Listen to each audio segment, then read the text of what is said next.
Hello बच्चों, मैं welcome करता हूं आपके अपने चैनल जिसका नाम है द ज्ञानपीठ और मैं हूं विवान और मैं आपके लिए आज लेके आया हूं एक बहुत ही शानदार टॉपिक जिसका नाम है geometric progression.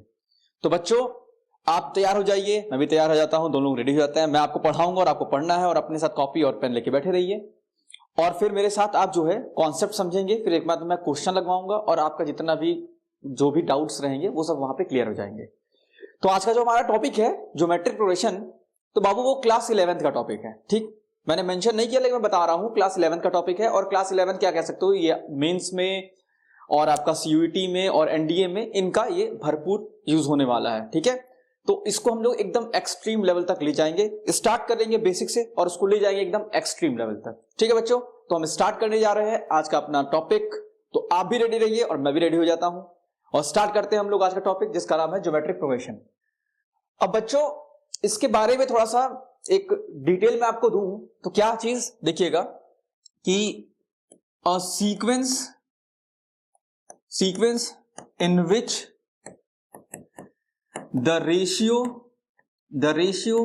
Of term to the preceding term is constant or you can say equal is called GP means geometric progression। इसका मतलब ये हुआ, ये जो मैंने लाइन लिखी हुई है आपके लिए, जरा सुनिएगा इस लाइन के, जरा मैं मतलब समझाऊं आपको। तो ये मैंने लाइन लिखी हुई है, ये वाली, एक सेकेंड।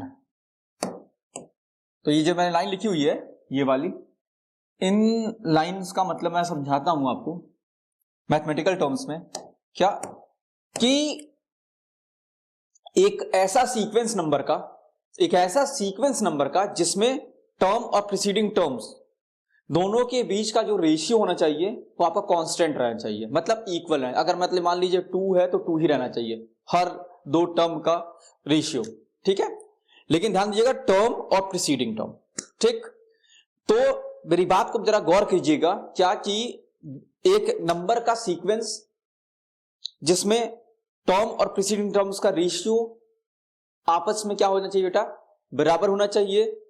तो ऐसे सीक्वेंस को हम लोग क्या बोलेंगे बेटा, जीपी। ठीक है, ये मैंने यहां पे लिखा हुआ है और इसको मैंने आपको समझा दिया। एक बार और समझ लीजिएगा कि टर्म और प्रीसीडिंग मतलब पहले वाला टर्म, इनके बीच का जो रेशियो होता है वो थ्रू आउट हर जगह पर क्या रहना चाहिए बेटा, कांस्टेंट। ठीक, तो जब मैं आपको समझाता हूं, एक एग्जांपल दूं मैं, तो एग्जांपल देखिए जरा। तो मान लीजिए 2 4 8 16 32।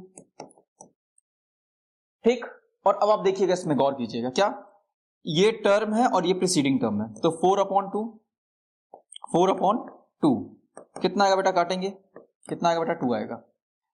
टर्म और प्रीसीडिंग टर्म इनके बीच का जो मैंने निकाला ये रेशियो निकल गया 2, और अब इनके बीच का निकालता हूं बेटा, देखना 8/4 कैंसिल किया बेटा, 2 आ गया, ये भी 2 आ गया। अब जरा इनके बीच का निकाला जाए, ठीक है, या इनके बीच का निकाल ले, इनके बीच का भी निकालना है। तो 16/8 2 आ गया, 32/16 2 आ गया। तो बेटा आप देख रहे हैं हर जगह इनका रेशियो कितना आ रहा है बेटा, 2 आ रहा है। तो ऐसे सीक्वेंस को हम लोग क्या कहेंगे बेटा, जीपी कहेंगे। ठीक है, तो मेरी बात आपको समझ में आ गई? हाँ, क्या एक बार दोबारा समझ लीजिएगा कि द रेशियो एक सीक्वेंस जिसमें टर्म और प्रीसीडिंग टर्म्स का रेशियो सेम रहता है उसको हम लोग क्या बोलते हैं बेटा, जीपी। मैंने आपको एग्जांपल दे दिया एक 2 4 8 16 32, और आप देख रहे हैं हर जगह जो रेशियो इनका आ रहा है बेटा वो कितना आ रहा है बेटा, 2 आ रहा है। ठीक है बच्चों, तो इस चीज को आप एक काम करिए, पहले इसको नोट डाउन कर लीजिए, फिर मैं 2 एग्जांपल और उठा रहा हूं, फिर मैं आगे बढ़ रहा हूं। ठीक है बच्चों, तो फिलहाल आप इसको नोट डाउन करिए। तो बच्चों मैं एक और एग्जांपल ले रहा हूं जीपी का, जरा उस पर ध्यान दीजिएगा। देखिएगा एग्जांपल में उठा रहा हूं एक 3 9 27 81 ... ठीक है बच्चों, तो देखिएगा इसका रेशियो मैं निकाल रहा हूं 9/3 कैंसिल किया कितना बेटा, 3। इसका रेशियो निकालू 27/9 बेटा कैंसिल किया कितना बेटा 3 आया। फिर जरा 81/27 तो इसको कैंसिल करूंगा 3 आया। तो आप देख रहे हैं थ्रू आउट जो आपका रेशियो आ रहा है वो कितना आ रहा है बेटा 3। और रेशियो ऐसा नहीं, रेशियो ये कि टर्म और प्रीसीडिंग टर्म, ये नहीं कि 3/9 कर दिया 9/27, ये गलत है बेटा। ठीक है, रेशियो क्या मतलब द टर्म और प्रीसीडिंग, मतलब एक टर्म और उसके पहले वाला टर्म, इनके बीच का जो रेशियो होना चाहिए वो क्या होना चाहिए बेटा बराबर होना चाहिए। तब जाके जो आपका नंबर का सीक्वेंस है वो क्या कहलाएगा आपका बेटा जीपी कहलाएगा। और एक और बात कीजिएगा, ध्यान दीजिएगा, जो ये रेशियो आ रहा है, जो आप रेशियो निकाल रहे हैं, उस रेशियो को आप लोग बोलेंगे बेटा कॉमन रेशियो। क्या बोलेंगे बेटा? Common ratio. कॉमन रेशियो बहुत इंपॉर्टेंट टर्म है ये, इसको आपको ध्यान रखना है, कॉमन रेशियो। ठीक है, तो आप समझ गए सारी चीजें कि सीक्वेंस है नंबर का, रेशियो टर्म और प्रीसीडिंग टर्म्स के बीच में अगर सेम रहता है तो वो सीक्वेंस हमारा क्या कहलाएगा बेटा जीपी कहलाएगा।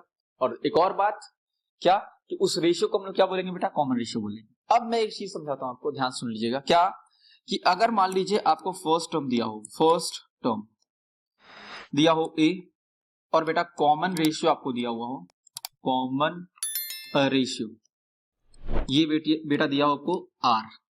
तो अगर आपको जीपी लिखनी हो तो जीपी कैसे लिखेंगे जरा देखिएगा बेटा। पहले ए लिख लेंगे, फिर ए आर लिख लेंगे, फिर ए आर स्क्वायर लिख लेंगे, ए आर क्यूब लिख लेंगे, और इस तरह आप उसको लिख सकते हैं। ठीक है, ध्यान दीजिएगा, ए इंटू ए आर है, इंटू ए आर स्क्वायर है, इंटू ए आर क्यूब है।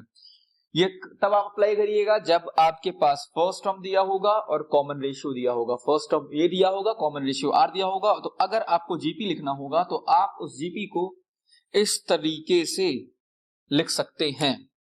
ठीक है बच्चों, तो फिलहाल मैं इस वीडियो को शॉर्ट बनाया हूं इसलिए क्योंकि मैं इस वीडियो में भी आपको क्वेश्चन नहीं दे रहा हूं। आप पहले इस चीज को आप समझ लीजिएगा, पढ़ लीजिएगा, इस कॉन्सेप्ट को समझ लीजिएगा, फिर मैं आपको अगले वीडियो में वो सारी चीजें प्रोवाइड करूंगा जो इस फॉर्मूले से रिलेटेड होगी।